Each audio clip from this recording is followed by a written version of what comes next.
जय हिंद दोस्तों, वंदे मातरम। असदुद्दीन ओवैसी जो कि जाने जाते हैं अपने बेहतरीन भाषणों को लेकर, बोलने की कला उनमें काफ़ी अच्छी है, लेकिन इस समय वो यूपी में काफ़ी ज़्यादा बिजी हैं, क्योंकि इस बार वो पहली बार यूपी में भी अपने चुनाव लड़ने का जो दमखम है उसको आजमाने वाले हैं। वो कोशिश करने वाले हैं कि वो अपने आप को, अपनी पार्टी को एक नेशनल पार्टी के तौर पर सबके सामने ला सकें। अब हम जानते ही हैं किस प्रकार के भाषण वो देते हैं, तो उन्होंने अभी एक ऐसा ही भाषण सेक्युलरिज्म को भी लेकर दिया है और बताया है कि कैसे सेक्युलरिज्म ने ही उनके पूरे समुदाय को खराब करके रख दिया है। मतलब अब ये बातें दोनों तरफ से होना शुरू हो गई हैं, सिर्फ हिंदू अब ये नहीं बोल रहे कि सेक्युलर होना खराब होता है।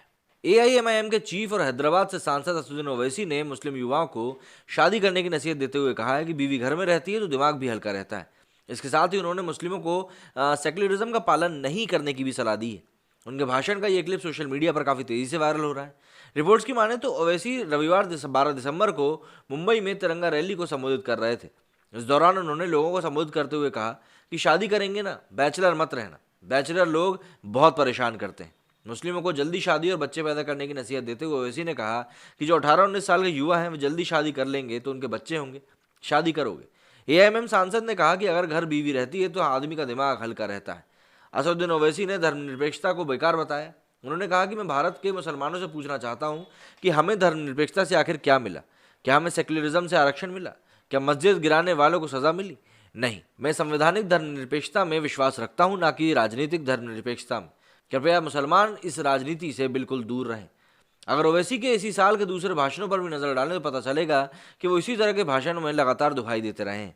यूपी में अपने चुनावी कार्यक्रम के दौरान शुरुआत में उन्होंने बाराबांकी में सितंबर 2021 में कहा था कि बीजेपी देश के सेक्युलरिज्म को कमजोर कर रही है।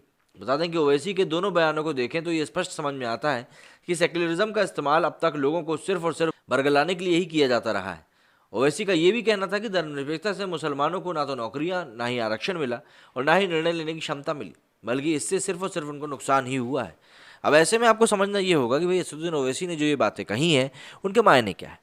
क्या वो इन बातों से कुछ प्रूव करना चाह रहे थे, या वो इन बातों से अपने दिल की कुंठा को बताना चाह रहे थे? कई सारी बातें हैं जो कि आपके जहन में आनी चाहिए उनका ये वीडियो देखकर, क्योंकि जिस प्रकार की बातें उन्होंने इस भीड़ के सामने करी हैं, उस तरह की बातें भड़काने के लिए ही उपयोग की जाती हैं। अब ऐसे में इतने बड़े नेता होने के नाते अगर आप इस तरह से भड़काने वाली बातें करेंगे तो ऑब्वियस सी बात है, कहीं ना कहीं तो सवाल उठेंगे ही। और इसीलिए ओवैसी की इस क्लिप के ऊपर भी इतने सवाल उठ रहे हैं। आपका क्या कहना है इस बारे में मुझे कमेंट करके जरूर बताइएगा। मेरे स्टूडियो फिलहाल नहीं। जय हिंद, जय भारत।